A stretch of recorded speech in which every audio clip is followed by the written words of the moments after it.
Bonjour à tous, bonjour à tous nos internautes, bonjour à ceux qui nous suivent et bonjour aussi à tous nos techniciens. Aujourd'hui, dans l'église du campus du Salève, nous avons aussi quelques classes. Et donc, bienvenue à nous tous. Et nous souhaitons aussi une spéciale bienvenue à Roland qui est avec nous. Roland qui est donc professeur émérite de théologie systématique à notre faculté de théologie de Collonges. Alors, Roland, nous sommes ravis de t'avoir avec nous. Merci. En sachant que tu as déjà fait l'introduction à cette leçon, comment se faire des amis pour Dieu, comment se faire des amis pour Dieu, la joie de participer à sa mission. Donc, aujourd'hui, on a ce privilège de t'avoir avec nous encore à la leçon numéro 9. Et pour commencer, Roland, on va commencer par la prière. Nous allons mettre tout dans la prière et puis nous suivons après. Volontiers. Merci. Eh bien, je vous invite à prier ensemble. Notre bon Père, nous te sommes vraiment reconnaissants parce que nous avons cette liberté d'étudier cette parole contenue dans cette Bible. Nous sommes reconnaissants parce que nous pouvons le faire dans ce pays en liberté absolue. Donne-nous de pouvoir utiliser ce privilège. J'aimerais te demander de bénir ce temps d'étude, aussi bien au sein de nos frères et sœurs ici présents, qu'au sein des familles peut-être qui se rassemblent autour de leur écran, qui sont loin de nous, mais proches de notre cœur aussi. Nous aimerions te demander de nous aider à comprendre ce que les textes qui seront étudiés ont à nous apprendre, comment Jésus a su interpeller l'esprit, le cœur, la personne humaine lorsqu'il a vécu ici sur cette terre, que nous sachions aussi prendre modèle de ce vécu, de ses enseignements et de ses attitudes, pour que nous puissions bien traiter nos semblables, images de Dieu eux aussi, quels qu'ils soient, à quelque religion qu'ils appartiennent, à quelque ethnie qu'ils appartiennent, que nous puissions nous sentir unis comme tu as voulu l'être aussi lorsque tu étais ici-bas. Nous t'en prions au nom de Jésus. Amen. Amen. Merci Roland.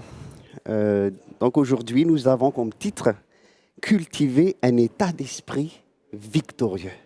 Et dans cette leçon, on parle plus d'attitude, de bonne attitude. Quelqu'un disait une bonne attitude produit la gratitude. Et peut-être la mauvaise habitude aussi va produire une mauvaise habitude, une mauvaise attitude, ingratitude, on ne sait pas. Donc ici, pour commencer, on va parler des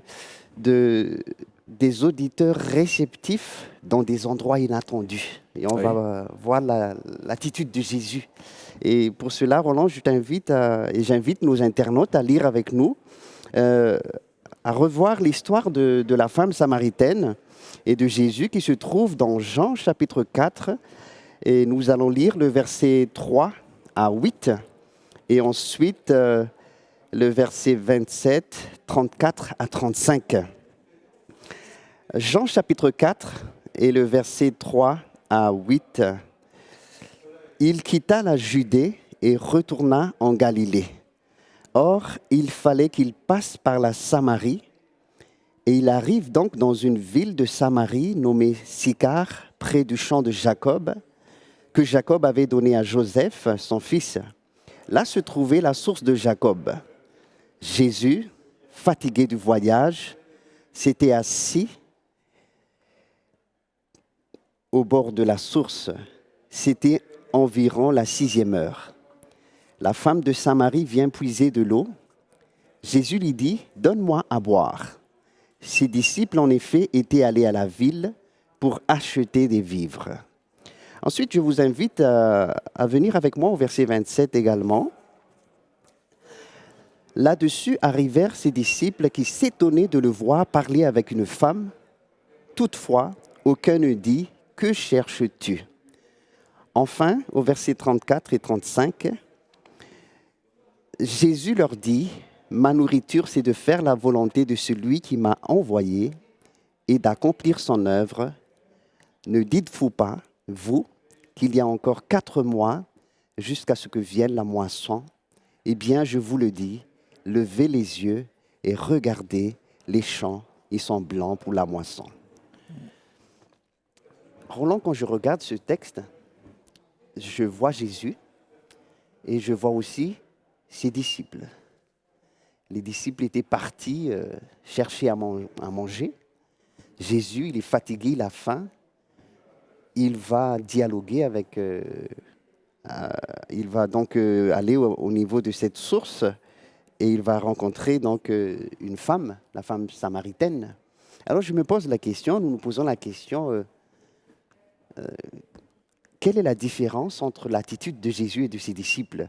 Parce que les disciples, lorsqu'ils sont revenus, ils étaient étonnés de voir Jésus parler avec cette femme et il propose à Jésus à manger et Jésus va dire, ma nourriture c'est, comme il le dit bien ici, c'est de faire la volonté de celui qui m'a envoyé et accomplir son œuvre.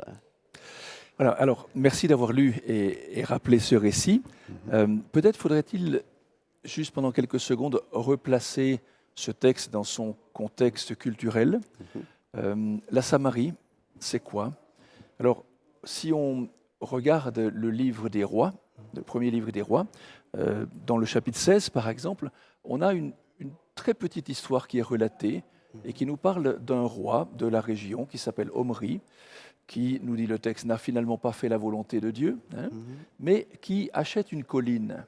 Et cette colline, il l'achète à un dénommé Shemar, qui est le seigneur de la colline, en quelque sorte, le seigneur de la montagne. Petite montagne de 800 et quelques mètres d'altitude. On est là au IXe siècle, avant Jésus-Christ. Et finalement, on a le développement d'une petite population dans cette région-là, de Samarie, pas loin du mont Garizim précisément, qui se trouve dans une situation où il va y avoir beaucoup d'échanges entre les populations de la région, avec à cette époque aussi les déportations, et puis les gens qui reviennent. Et finalement, on va créer dans ce lieu, pas loin du mont Garizim, qui lui fait plus de 800 mètres d'altitude, pas la colline que Omri a achetée, comme je l'ai dit tout à l'heure, mais c'est plutôt une petite colline sur laquelle on va implanter, créer, construire une ville qu'on va appeler du nom de la région, en translittération, Samarie. Et donc, dans cette ville de Samarie, qui va devenir finalement une capitale économique, une capitale socio-culturelle de cette région, eh bien, vont se croiser de multiples ethnies, mais de multiples religions aussi. Et finalement, lorsque les Juifs sont installés aussi dans cette région, parce que finalement, on a plein de petits lieux, et un petit peu comme des petits États, comme des cantons qui se créent, bien, on va sentir une tension entre ceux qui veulent vraiment garder une tradition de Jérusalem avec le temple, et puis ceux qui sont en Samarie, à Samarie, et qui veulent plutôt conserver leurs origines, voire des religions à mystère aussi, qui va les pousser à adorer leur Dieu sur le mont Garizim précisément. Et donc, finalement, entre ces ethnies, comme ça arrive malheureusement dans quantité de situations du monde et encore maintenant, entre ces ethnies, on se fait la tête. On se dénonce, on se déteste, on s'entretue et on ne se parle pas. Et l'être humain est souvent un peu stupide. Quand il a un différend avec ses voisins, bien, il finit par ne plus lui parler, le bouder et puis rester dans son coin. C'est un petit peu ce qui se passe là entre Juifs et Samaritains. Et donc, ce n'est pas étonnant que les disciples soient étonnés. Alors, ils sont étonnés pour deux raisons. La première, ou l'une des deux, c'est que Jésus s'adresse à une femme. Alors, on ne va pas revenir sur la condition féminine à l'époque et dans ces régions-là, mais une femme, elle est bonne pour rester chez elle, pour venir au puits, chercher de l'eau, pour nourrir les animaux et faire les repas pour les hommes, mais elle n'a pas une vie sociale, comme l'homme aura une vie sociale. Donc d'abord, il s'adresse à une femme, ce qui est inconvenant. Deuxièmement, cette femme est chargée d'une tradition samaritaine, Mhm. euh, et à ces Samaritains, les Juifs ne parlent pas. Mhm. Or, Jésus parle à quelqu'un qui est samaritain et qui est femme de surcroît. Vous voyez. Donc, on peut comprendre que dans le petit cercle des disciples, qui sont issus de cercles bien pensants, qui ont vécu déjà dans une tradition, qu'ils soient littéralement offensés de ce que Jésus a osé faire ce qu'il a fait. Oui, Roland, merci. Merci de nous avoir présenté vraiment l'arrière-plan de cette histoire et cette rencontre, l'étonnement des disciples devant Jésus qui parle avec cette femme. Oui. Euh, D'ailleurs, elle aussi est étonnée. Hein, le texte nous dit clairement, comment toi qui es juif, t'adresses-tu à une femme qui est samaritaine? Donc elle est étonnée, les disciples sont étonnés. oui. Alors peut-être pour entrer dans la question que tu avais soulignée avant que j'intervienne par rapport à cette mise en contexte, Mhm. les disciples sont préoccupés par quoi? Oui. Et à cette époque, qu'est-ce qu'on fait pour se déplacer? On marche, on marche, on marche et on marche encore. Donc on transpire, on a soif, on a faim. Et là, on n'est pas loin de la ville. Mhm. Et près de cette ville, ben, il y a manifestement de quoi se sustenter, de quoi manger. Le puits de Jacob n'est pas très loin parce qu'on n'allait pas placer un puits à des centaines de kilomètres. Donc Exactement. on est relativement proche. Et les disciples, ils font ce qu'ils ont à faire. Ils vont chercher de la nourriture pour que le maître puisse manger. Et puis quand ils arrivent, ils s'aperçoivent que peut-être Jésus ne les a même pas remarqués. Hein, parce qu'il dialogue avec cette femme. Dialogue Il est avec dans ses cette femme. pensées. Et il est certainement en train de se dire, voilà, comment vais-je pouvoir faire pour que cette femme s'intéresse, non pas à moi, mais à qui je suis en tant que Messie? Exactement. Cette question que tu as posée là est vraiment pertinente, hein. Jésus donc se pose cette question, comment cette personne va s'intéresser à qui il est. Et justement, on peut parler de leur conversation parce que on verra, Roland, que ça va impacter toute la ville après ce dialogue dont tu parles. Est-ce qu'on peut parler un peu de Oui. ce dialogue? Oui, alors volontiers. Euh, tu prononces le mot de dialogue précisément, Oui. c'est-à-dire d'une parole qui traverse, d'une parole qui va, et d'une parole qui vient. C'est vrai que lorsque nous parlons à quelqu'un, Mhm. quelle est, si je peux schématiser un peu notre attitude? Tais-toi, je parle. Hein. J'ai des arguments et tu n'as qu'à les avaler et les prendre comme tels, même si tu n'es pas d'accord. C'est un peu rude ce que je dis, mais c'est un petit peu cela parfois nos conversations. C'est je parle parce que j'ai raison Oui. et donc j'ai des arguments. Mhm. Et je pense que dans notre manière de travailler au niveau de ce que nous pouvons appeler l'évangélisation, parce que finalement Jésus évangélise, c'est-à-dire Oui. il annonce une nouvelle qui est bonne, euh, nous avons peut-être eu, ou peut-être nous avons encore tendance à dévoiler des doctrines les unes après les autres. Or, il me semble que si nous laissions un tant soit peu de côté tout ce qui est dogmatique, Dogmatique. tout ce qui est doctrinal, Mhm. tout ce qui est enseignement peut-être gavage de l'autre, Gavage et que nous nous intéressions à l'autre, à l'autre.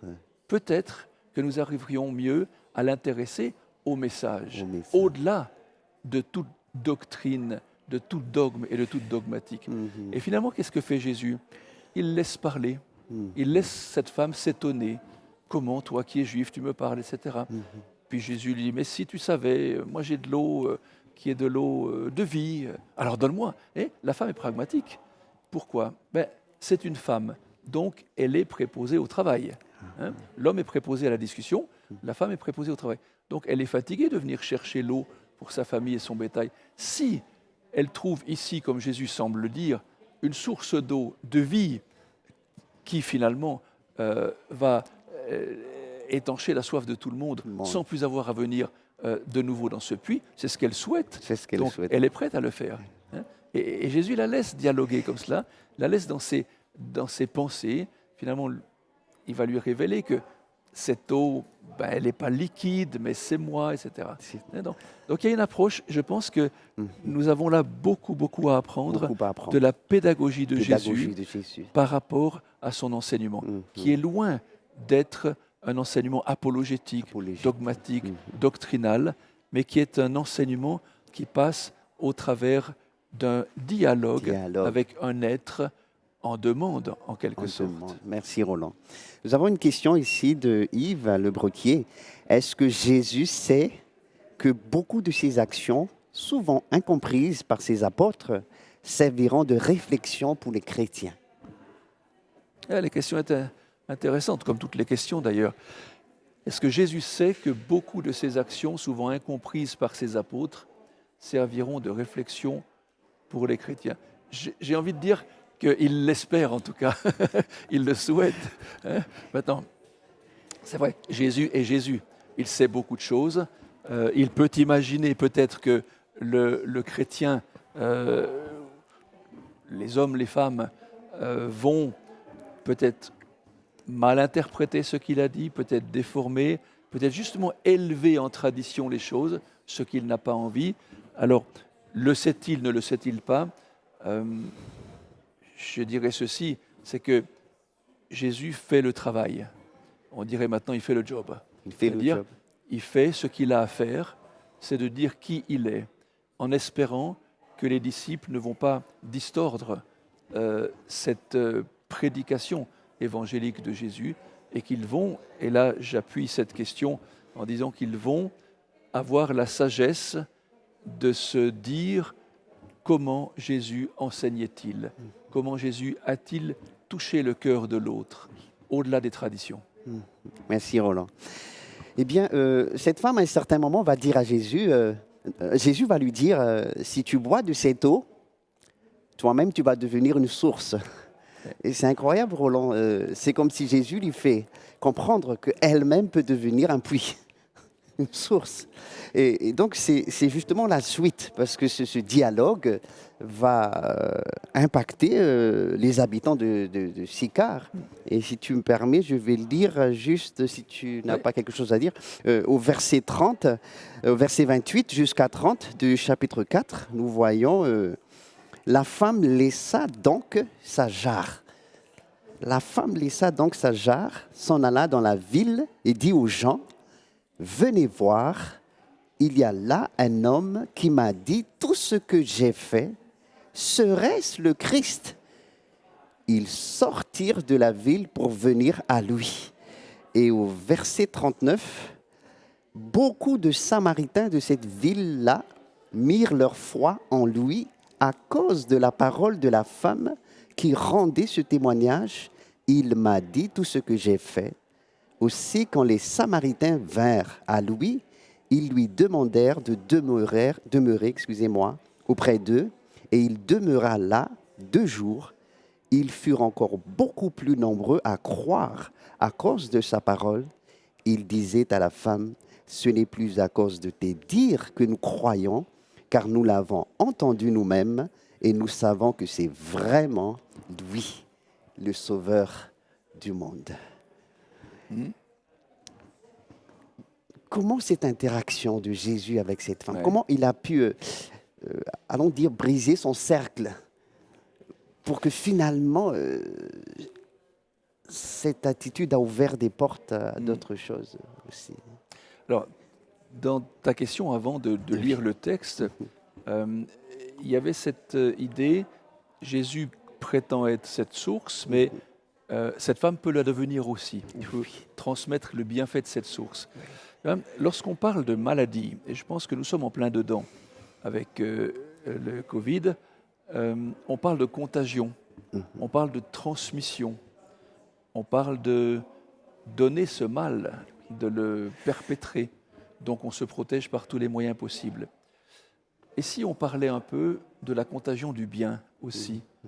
Parce que il me semble que lorsqu'il y a la guerre, il peut aussi, au sein de la guerre, y avoir la paix qui arrête la guerre et qui crée la paix pour un peu de temps chez les humains, hein, pour toujours chez Dieu. Donc ça veut dire que le germe du bien peut transcender l'épidémie, la pandémie, le mal, et peut être plus fort que ce mal-là. Je prends juste Jésus, et je dépasse un peu le cadre de la leçon, mais lorsqu'il est ressuscité, un homme ressuscite, Jésus. Et qu'est-ce que Paul peut dire? Il peut dire, la mort a été engloutie dans la victoire. Autrement dit, ce germe de vie a dénaturé le mal, voire Amen. l'a supprimé. Alors c'est encore à venir, on attend le retour du Christ pour une réalisation complète et définitive de cela, de cette action-là, de la résurrection. Mais c'est un petit peu cela qu'il veut dire, c'est que si moi je suis cette source de bien, de guérison, de résurrection, de salut que je vous offre, de grâce et de pardon, si tu me connais et que tu m'imites, que tu imites ce que je fais, ce que je suis, comme Paul le dira, ce n'est plus moi qui vis, mais c'est Christ qui vit Christ en qui moi, vit en moi. je peux devenir le transmetteur de cette eau régénératrice, vivificatrice, qui va permettre à l'autre aussi, non pas de reconnaître mes bonnes actions et mes belles paroles, mais de reconnaître qu'il y en a un autre qui m'a permis de te dire cela. Il s'appelle Jésus. Autrement dit, l'être humain n'a pas de fierté à avoir ou d'orgueil à avoir, mais il a à être une sorte de réflecteur et de mettre cette lumière, cette eau de vie, il y a plein de symboles et de métaphores dans les textes bibliques, cette eau de vie, cette lumière, à la disposition de celui qui est dans les ténèbres ou à Exactement. la disposition de celui qui a soif. Et Exact. que alors ensuite, l'expérience soit faite à part cette personne pour reconnaître que ce que je lui ai apporté est vraiment ce que le Christ m'a apporté. Autrement dit, c'est une sorte de perpétuation de ce que j'ai compris. De ce bien. Eremane Rere nous dit, remarquant les actions de Jésus, quel est précisément le but de ses faits et gestes? Alors, c'est très intéressant aussi cette question. Quel est précisément le but de ces faits et gestes? Je ne sais pas si Jésus travaillait avec une technique, ou bien si ce que nous appelons, nous, technique de conversation ou technique de dialogue, n'était pas finalement naturel à la personne de Jésus. Autrement dit, parfois, et les psychologues nous y aident, les spécialistes de la parole nous y aident, comment intéresser le public, hein, comment accrocher, comment faire que l'autre puisse comprendre ce que je dis. On a des techniques pour cela. Je ne suis pas sûr que Jésus avait appris ces techniques et auprès de qui les aurait-il appris, hein? C'est plutôt nous qui apprenons la pédagogie de Jésus, plutôt que Jésus qui met en pratique notre pédagogie. Alors, oui, je pense qu'il n'avait pas certainement une sorte d'hameçon et d'appât pour appâter l'autre, mais le naturel de qui il est devait être suffisant pour accrocher l'intérêt de l'autre dans ses faits et dans ses gestes précisément. Et je pense que c'est ça aussi ce qui est important pour le chrétien, c'est de ne pas vivre comme un être artificiel. Certes, on a besoin d'apprendre, parce qu'on a des métiers qui nous prennent du temps, qui nous prennent l'esprit et qui nous occupent à plein temps, donc on a besoin que les autres nous aident. Mais il faut essayer de devenir, dans notre dialogue religieux, j'allais dire, hein, c'est-à-dire évangélique, naturel, sans une technique derrière qui va faire comprendre à l'autre que un moment ou un autre, tu vas tomber dans mon filet. Hein. Je ne pense pas que Jésus travaillait comme cela. Tomber dans mon amour. Tomber dans Jésus, mon amour. Oui, je pense. Oui. Mais tomber dans mon filet, je ne pense pas. Voilà. Et c'est ça le problème des religions beaucoup. Hein. C'est qu'on se bat par la parole, on se bat par les armes pour dire tu as tort, moi j'ai raison, viens chez moi. Oui. Jésus n'a jamais fait ça. Jésus n'a jamais Il a poussé à la découverte de la vérité.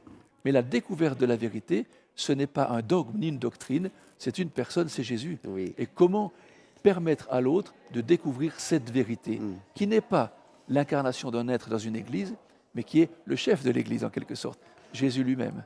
Merci beaucoup Roland, parce que tu nous as rappelé dès le début, donc ce n'est pas cette approche très dogmatique de confrontation frontale. Tu nous as précisé aussi que, parce que je ne te cache pas, j'étais tenté à un moment pour te poser la question, est-ce qu'il y a une technique, allons dire parentale, mais tu as déjà dit aussi, ce n'est pas une technique, ça doit être naturel. Ça doit être Comment naturel. je peux avoir les yeux de Jésus quand je m'approche de quelqu'un? Alors, je te renvoie la question. Peut-être faudrait-il avoir des techniciens qui nous apprennent à devenir naturels. C'est Tu vois ça. et nous apprennent à les artifices du langage pour capter l'attention, pour vendre le produit. Oui. Hein. Et là, on a des vendeurs de produits absolument imparables aujourd'hui. On tombe dedans, on achète n'importe quoi. Et dans la foi et la religion, c'est pareil. Donc, on devrait désapprendre cela Désapprendre et rester qui nous sommes. qui nous sommes. Tu sais, peut-être je vais être choquant, je ne sais pas. Euh, N'a-t-on pas trop utilisé les doctrines pour l'enseignement plutôt que le dialogue naturel, amenant l'autre à voir comment nous vivons pour qu'il apprenne comment Jésus a vécu?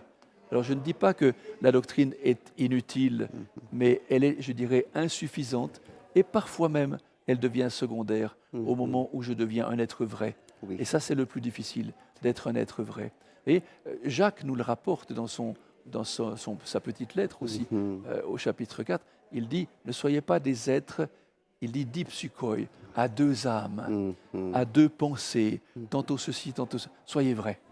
Et si vous êtes vrai, Jésus va le développer aussi dans Jean chapitre 8, à partir du verset 40, lorsqu'il va dénoncer le mensonge de Satan. Il va prôner la vérité que lui est. Ben, être vrai, cela fait fuir le mal et le mensonge. Et être vrai, c'est être qui je suis par la grâce du Seigneur. Et là, j'allais presque dire, la doctrine devient inutile. Elle n'est qu'un moyen de conserver le message, mais pas toujours de le transmettre. Exactement. Roland, il y a encore deux histoires qui nous présentent Oui. l'attitude de Jésus. Et c'est vrai, c'est magnifique de contempler son attitude. Par exemple, comment il a dépassé les préjugés locaux. J'invite nos internautes et ceux qui nous suivent à lire avec nous Matthieu chapitre 15. Matthieu chapitre 15 et le verset 15, Matthieu chapitre 15, et à partir du verset 21 jusqu'au verset 28. Matthieu chapitre 15, à partir du verset 21 jusqu'au verset 28. Jésus partit de là et se retira vers la région de Tyr et de Sidon. Une Cananéenne venue de ce territoire se mit à crier. « Aie compassion de moi, Seigneur, fils de David. Ma fille est cruellement tourmentée par un démon. » Il ne lui répondit pas un mot. Ses disciples vinrent lui demander « Renvoie-la, car elle crie derrière nous. » Il répondit « Je n'ai été envoyé qu'aux moutons perdus de la maison d'Israël. » Mais elle vint se prosterner devant lui en disant « Seigneur, viens à mon secours. » Il répondit « Ce n'est pas bien de prendre le pain des enfants pour le jeter aux chiens. » « C'est vrai, Seigneur, dit-elle. D'ailleurs, les chiens mangent les miettes qui tombent de la table de leur maître. » Alors Jésus lui dit, « Ô femme, grande est ta foi, qu'il t'advienne ce que tu veux. » Et dès ce moment même, sa fille fut guérie.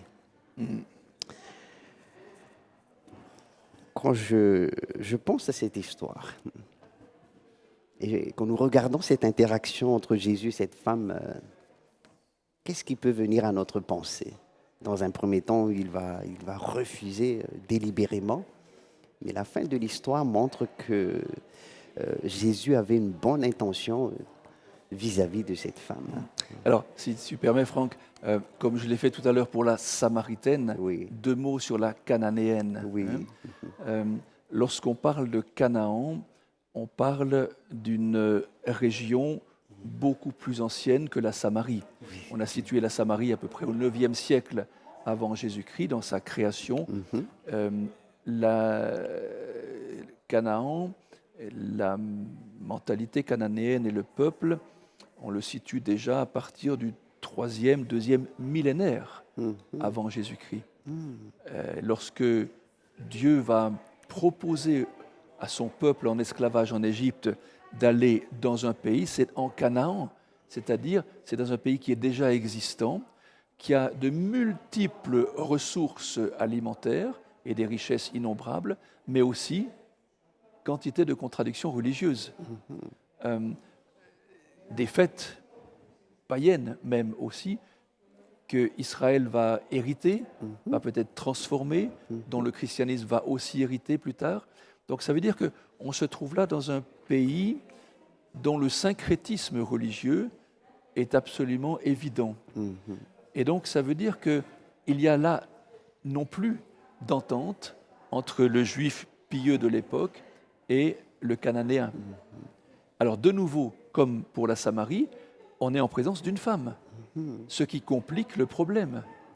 Et un peu comme dans le récit que tu as lu tout à l'heure dans Jean 4 sur le puits de Jacob et la femme en Samarie, la réaction des disciples là a été on va manger, laisse cette femme, on va manger, alors que Jésus a insisté et ça a permis la conversion de bon nombre de Samaritains. Exactement. Ici, Jésus est en train de monter de Juda, de Samarie, de Galilée, vers le nord, Tyr et Sidon, qui sont des régions du sud du Liban actuellement. Et donc, à partir de ce cheminement, quantité de monde va croiser ces gens, va les suivre, on va repérer, tiens, c'est peut-être Jésus, on en a entendu parler, on ne l'a pas vu à la télé à l'époque, mais on l'a vu peut-être dans les rues de Jérusalem. Bref, on le connaît un petit peu, on sait que c'est un rabbin, c'est-à-dire quelqu'un d'influent qui a une instruction, mais surtout qui fait des miracles. Et donc, on va avoir cette femme qui va suivre, et une sorte de réaction viscérale, et encore une fois naturelle des disciples, renvoie là. Pour deux raisons. Elle nous casse les oreilles, on est bien avec toi, le petit groupe, on y tient, notre petite église, on y tient, celui qui vient nous déranger et mettre un terme à nos habitudes, on ne le veut pas, et puis c'est une femme, rappelle-toi. Donc on va la laisser. Et puis Jésus le fait, cela. Il la laisse de côté, il continue son chemin, comme s'il n'avait pas vu et entendu. Et là, il y a une sorte de jeu malin de Jésus. Jésus est un fin psychologue. Et de nouveau, comme pour les Samaritains, il va laisser l'autre poser les questions. Et on va se retrouver ici, de nouveau, avec des questions. Des questions. Voilà. Et finalement, c'est cette femme qui va insister. Elle va insister. Jésus va se défendre en disant, mais je suis venu ici, non pas pour tout le monde, mais pour rechercher les brebis perdues d'Israël. Et la femme, avec son intelligence culturelle et pragmatique, va dire mais je sais que dans la tradition, les petits chiens, comme vous nous traitez, nous les chiens, ont le droit de manger les miettes qui tombent de la table du maître. J'aimerais une miette. Et on peut presque dire que Jésus là est bouleversé, enfin c'est moi qui parle ici, c'est-à-dire qu'il a dit, elle a accroché maintenant. Je laisse les disciples et maintenant je fais ce que la femme me demande. Parce que je remarque que cette femme, elle en veut. Non seulement elle est consciente qu'elle a un droit comme les autres, c'est-à-dire c'est un être humain comme les autres, qu'elle soit femme, cananéenne, samaritaine, de n'importe quelle région, elle a un droit d'existence comme les autres. Et ce droit, elle le revendique. J'ai le droit de prendre les miettes qui tombent pour survivre. Et c'est à partir de là que Jésus va lui dire, eh bien voilà, ta foi est grande. Elle est grande. Il te sera fait comme tu as demandé et ta fille sera guérie. Autrement dit, bien sûr que Jésus savait tout ça. Il n'a pas besoin d'être interpellé par cette femme. Il n'a pas besoin que les disciples lui disent « laisse-la de côté ». Mais il a besoin de laisser l'être humain s'entre-quereller, si on peut dire, se manger le nez, se tirer dedans, s'entretuer pour dire « halte, je suis la paix ». Et cette paix-là, elle aboutit à quoi? À la vie. À la vie. Puisque la fille est guérie. Exactement. C'est magnifique comment Jésus a brisé les préjugés locaux. Et tu vois, quand il dit à la fin « ta foi est grande c'est une gifle pour les disciples. Parce que quand tu te rappelles de la promenade sur le lac de Tibériade, la tempête est arrivée, il a aussi dit « homme de peu de foi ». Donc il y a les extrêmes là. Il y a les hommes, beaucoup, qui sont petits en foi. Voilà. Il y a une femme toute seule qui est grande dans cette foi. Autrement dit, on ne peut pas quantifier la foi, bien sûr, mais on peut quantifier l'adhérence de l'humain à celui qui est vérité. Voilà. Et Jésus nous montre ici qu'il est capable de quantifier cette foi qu'elle a. C'est à la fois quantifiable et qualifiable ici. C'est une grande foi de qualité, on pourrait dire. Qualité. Même si le mot ne peut pas être qualifié ni quantifié, mais on l'utilise parce qu'il faut bien dire nos rapports les uns avec les autres. Hein. Voilà. Tu vois, quand tu dis à quelqu'un ou à un enfant je t'aime, euh, à ton enfant qui est petit, ou que tu lui dis je t'aime beaucoup, ça va changer pour lui. Hein. Tandis que quand tu dis à ton épouse je t'aime beaucoup, le beaucoup est superflu. Si je dis je t'aime, ça suffit. Hein. Donc il y a des relations de vocabulaire qui sont aussi importantes. Et lorsqu'il dit ta foi est grande, Jésus a tout dit ici. Il a montré aux disciples qu'ils devraient aussi peut-être prendre l'exemple sur cette femme. Exactement. Il y a une autre histoire. Je t'invite aussi à voir une autre histoire encore parce qu'on est on est en train de contempler vraiment l'attitude de Jésus. Bon, est-ce que je peux dire sa méthode? Parce qu'on a dit il était naturel, il était authentique. On voit bien qu'il se mélange et il gagne la sympathie des gens, il gagne la confiance des gens. Et là encore, il va se mélanger. Je vous invite, chers internautes et ceux qui nous suivent, à lire Marc chapitre 14. On regarde Jésus, Marc chapitre 14 et le verset 3 jusqu'au verset 9. Marc chapitre 14, le verset 3 jusqu'au verset 9. Comme il était à Béthanie, chez Simon le lépreux, une femme entra pendant qu'il était à table. Elle tenait un flacon d'albâtre plein d'un parfum de nard pur, de grand prix. Elle brisa le flacon et répandit le parfum sur la tête de Jésus. Quelques-uns s'indignaient. À quoi bon gaspiller ce parfum? On aurait pu vendre ce parfum plus de 300 deniers et les donner aux pauvres. Et ils s'emportaient contre elle. Mais Jésus dit, laisse-la. Pourquoi la tracassez-vous? Elle a accompli une belle œuvre à mon égard. Les pauvres, en effet, vous les avez toujours avec vous, et vous pouvez leur faire du bien quand vous voulez. Mais moi, vous ne m'avez pas toujours. Elle a fait ce qu'elle a pu. Elle a d'avance embaumé mon corps pour l'ensevelissement. Amen, je vous le dis, partout où la bonne nouvelle sera proclamée dans le monde entier, on racontera aussi en mémoire de cette femme ce qu'elle a fait. Et là, donc, on est encore jusqu'à maintenant, on est en train de raconter cette histoire, Roland. Quels préjugés locaux sont évidents dans la réponse de certains de ceux qui étaient présents lorsqu'une femme a répandu ce parfum sur la tête de Jésus?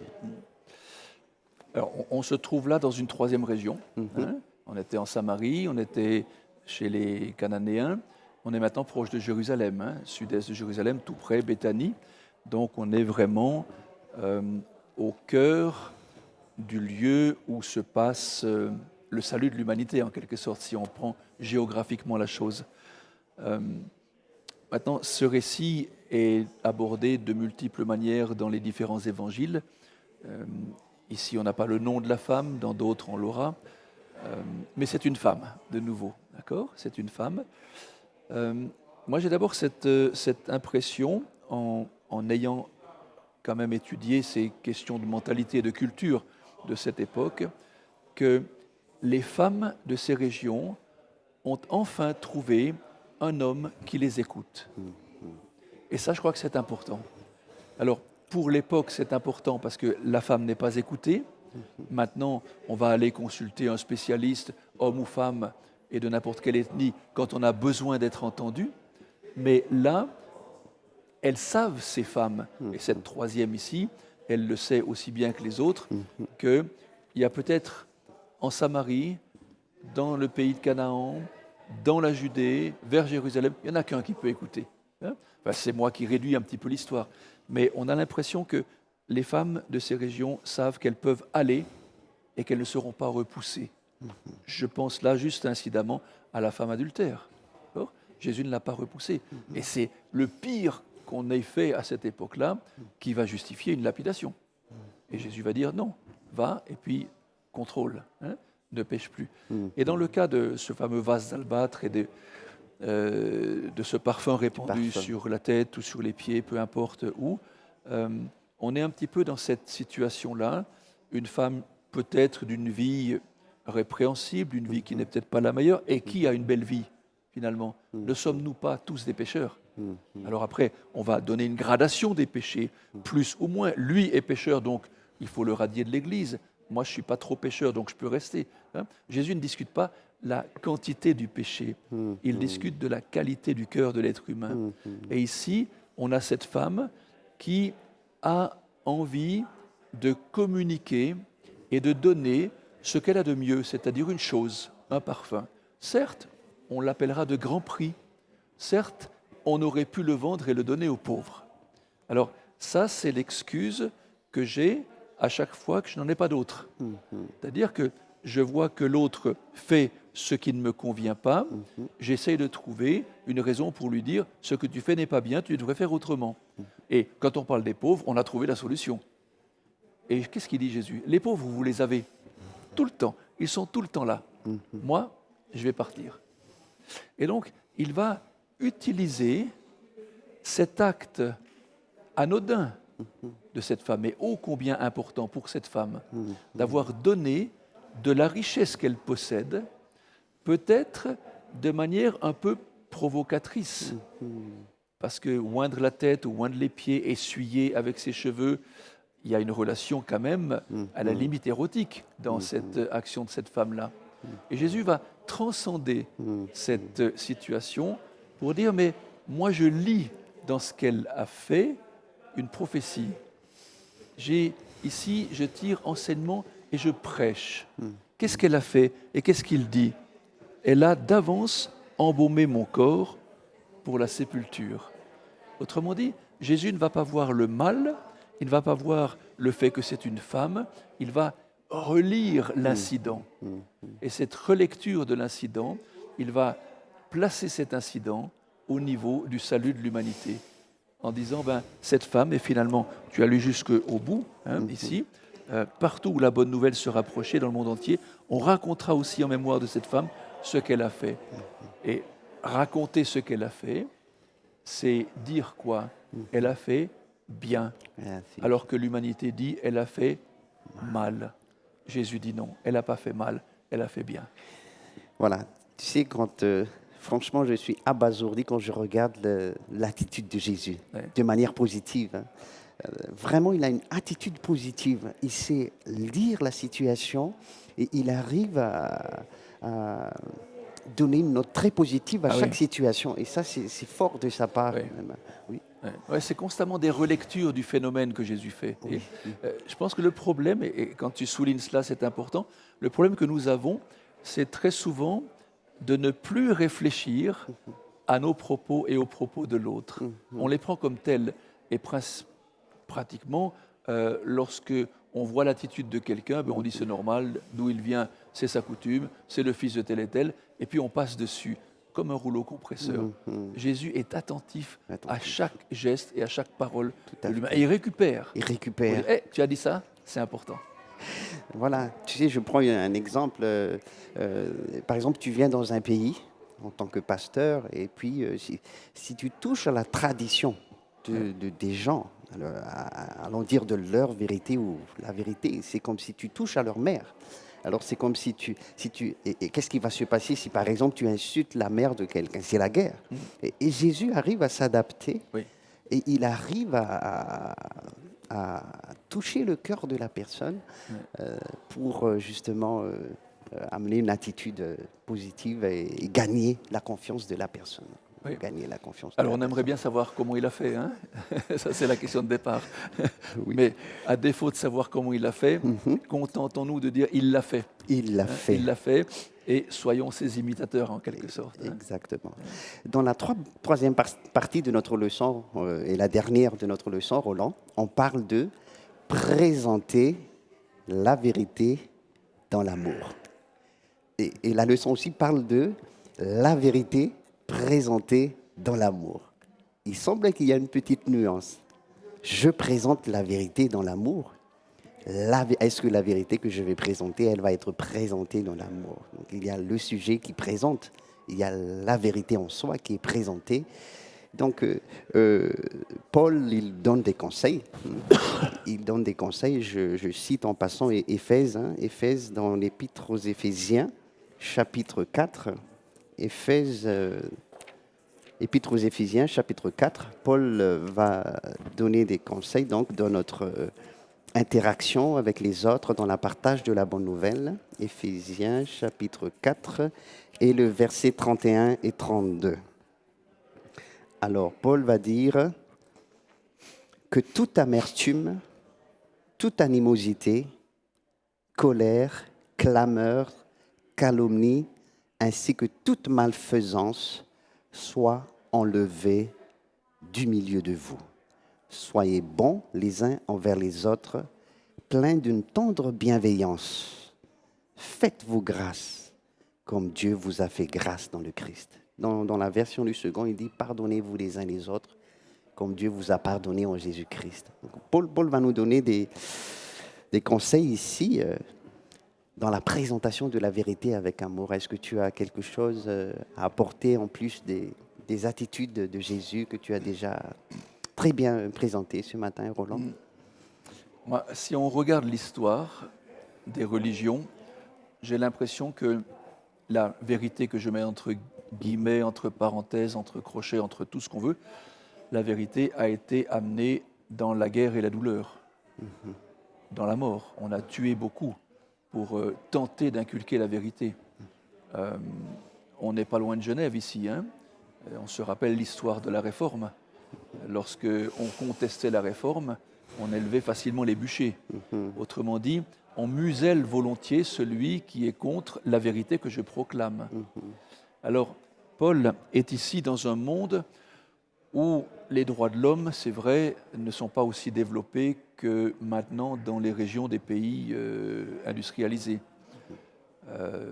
On fait parfois un peu ce qu'on veut, certes, on prend des risques parce qu'on est puni par la loi aussi, mais on est ici à Éphèse en train de parler d'un groupe chrétien qui se développe dans une ville cosmopolite, extrêmement riche. Et quand on parle d'Éphèse, même si c'est à l'ouest de la Turquie actuelle, on peut la mettre en parallèle avec Corinthe, au sud de la Grèce, au nord du Péloponnèse. C'est à peu près la même situation de richesse, de paganisme, de pensée plurielle, de dépravation. Les deux villes se valent.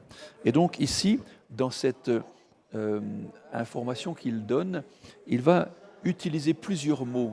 Un seul aurait suffi, hein, oui, en disant « arrêtez de vous manger le nez et puis soyez gentils ».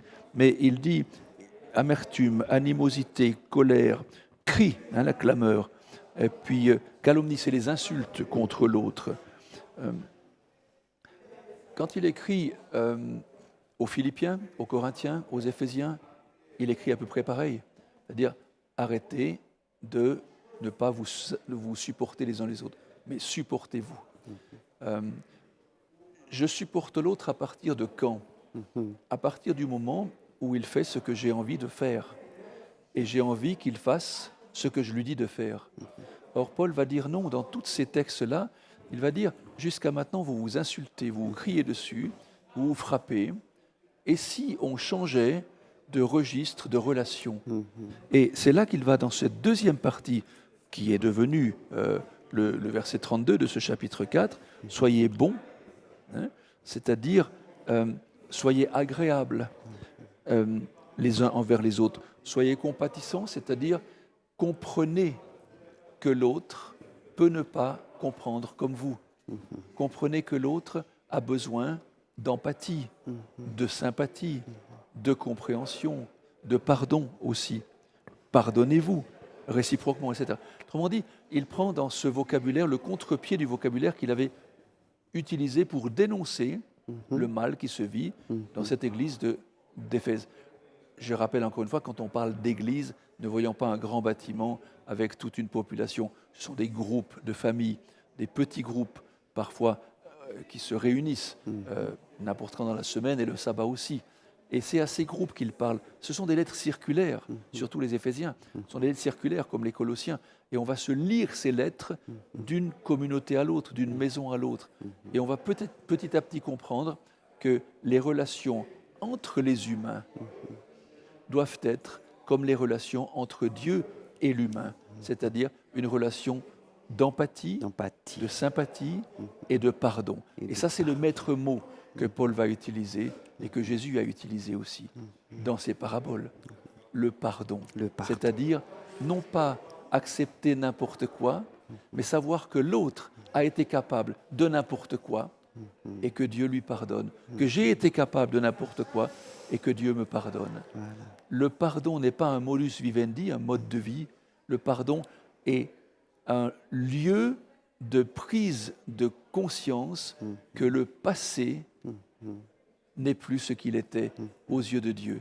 C'est-à-dire, je dois voir la personne comme elle est capable de devenir, non pas comme je la vois en tant que condamnée. Voilà. Et ça, c'est le pire qui puisse arriver, c'est que je vois les fautes de l'autre en disant, soit c'est normal, et c'est un homme qui va à la perdition, mais que je vois le mal que l'autre a fait en disant, il y a du bien en lui, Dieu peut le voir, bien que je sache le voir aussi, parce que j'ai envie que les autres me voient aussi comme je suis capable de devenir et non pas comme je suis maintenant. Excellent. C'est vrai, Roland. Nous avons affaire à ce Dieu pardonneur. C'est Dieu qui nous pardonne et qui nous invite à notre tour de pardonner aussi. Ce Dieu d'amour aussi, parce que bon, la Bible nous dit qu'il est d'amour. Et c'est là la question. Il n'y a pas donc il n'y a pas de conflit entre la vérité et l'amour. Si j'ai bien compris l'attitude de Jésus, Ouais. il n'y a pas de conflit parce que si nous disons que voilà, il y a la vérité sans amour, c'est quoi? Et l'amour sans vérité, c'est quoi? Oui, alors c'est tellement vrai ce que tu dis que quand on relit l'évangile selon Jean, par exemple, Oui. Jésus est appelé amour, Jésus est appelé vérité, Jésus est appelé vie, Jésus est appelé chemin. Autrement dit, pour nous, ces mots sont des concepts. Pour l'évangéliste Jean, par exemple, ces mots qualifient une personne, Jésus. Alors, lorsque je dis amour, souvent avec un grand A, je vois la vie de Jésus. Lorsque je dis vérité, je vois la vie de Jésus.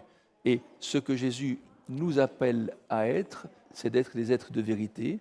Ce que Paul nous appelle à faire, c'est de faire des liens d'amour avec l'autre, c'est-à-dire ce que Jésus a été, il nous demande de le semer. Parce que nous ne sommes pas des Jésus. Il ne faut pas se méprendre. Nous ne sommes pas des Jésus. Je ne suis pas vérité. Je ne suis pas amour. Mais j'ai compris qu'il y a un être qu'il a été et qu'il est encore, et que je suis appelé à imiter et à conduire l'autre vers cet être qui est amour et vérité. Exactement.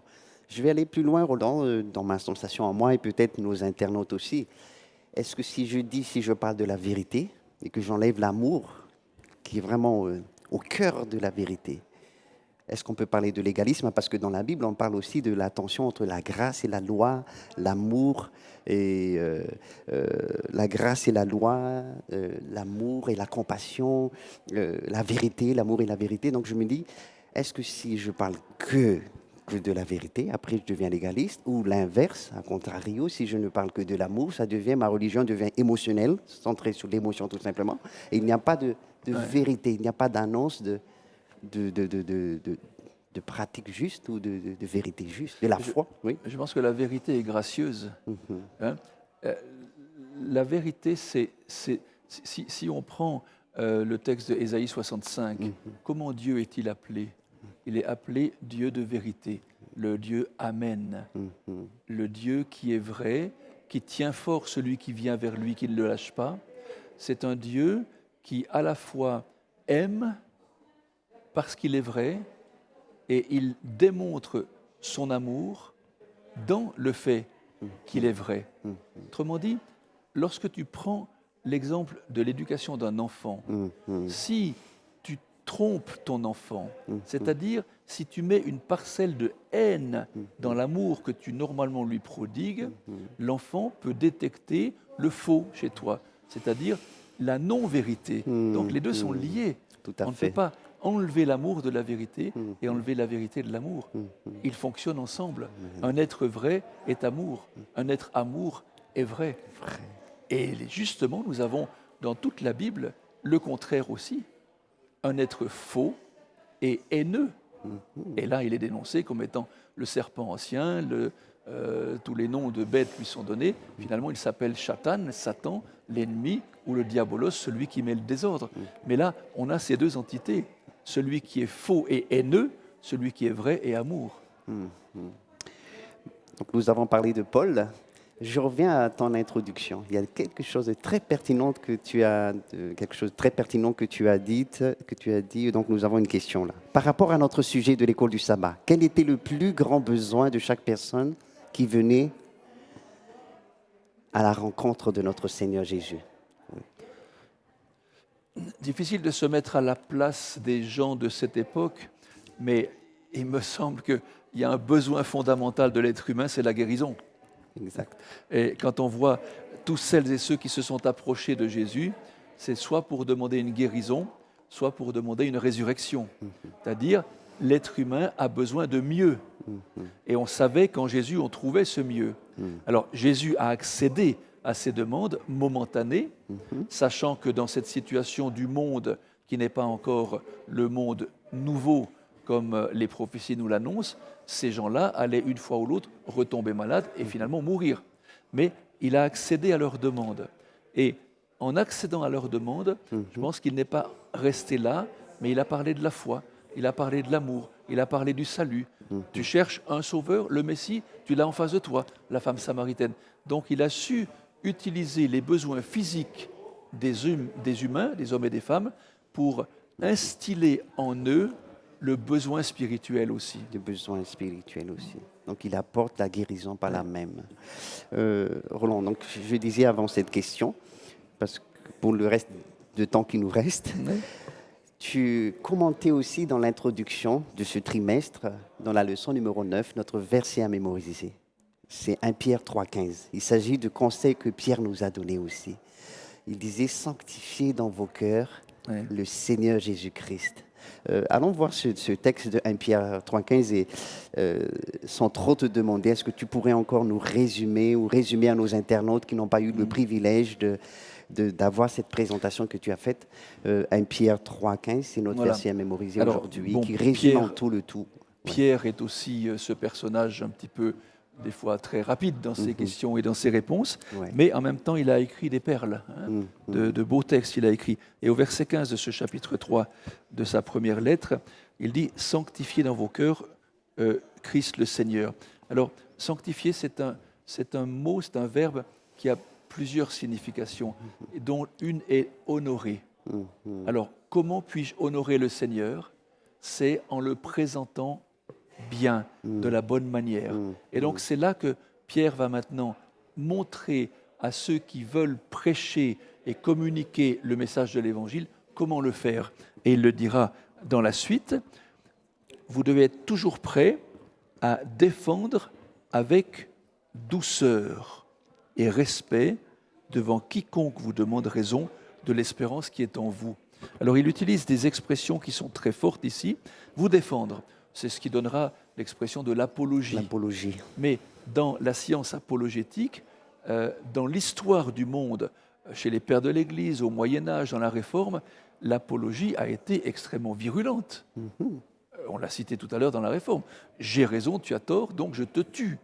Et ça, c'est l'apologie meurtrière. Or, ce que Pierre nous demande ici, c'est de faire une apologie dans la douceur, c'est-à-dire dans le respect de l'autre. Et le respect de l'autre, ce n'est pas de dénoncer sa croyance, mais c'est de le faire réfléchir sur le pourquoi il croit cela et de lui permettre, en lui présentant une autre éventualité, une autre porte, un autre chemin, de lui laisser le choix de choisir. À partir de là, j'ai mis devant lui deux chemins, celui sur lequel il se trouve et le chemin de Jésus. Et à partir de là, c'est à lui de choisir. Alors bien sûr, après, il y a ce qu'on appelle les doctrines, c'est-à-dire il y a l'enseignement du bon chemin qui me conduit vers le bon chemin. Mais ce n'est pas à coup de versets bibliques, ce n'est pas à coup de doctrine, et surtout, ce n'est pas à coup de dénonciation de son Église qui lui a enseigné des mensonges que je peux attirer cet être à Jésus. Parce que ce n'est pas la méthode que Jésus a utilisée. Donc c'est à nous de montrer à une personne, dans une démarche apologétique douce et respectueuse, si elle n'aurait pas l'intention peut-être de vouloir réfléchir autrement, et de l'amener par amour à prendre une décision autre que par la force. Merci, Roland. Jésus n'a jamais forcé. Non. C'était l'amour. Merci beaucoup de tout cœur. Merci à nos internautes pour cette magnifique leçon qui nous a invités à la réflexion. Nous vous rappelons donc que sabbat prochain, nous allons avoir une classe en petit groupe et nous serons avec Lucas Maroli. Merci encore. Que Dieu vous bénisse. Merci Roland.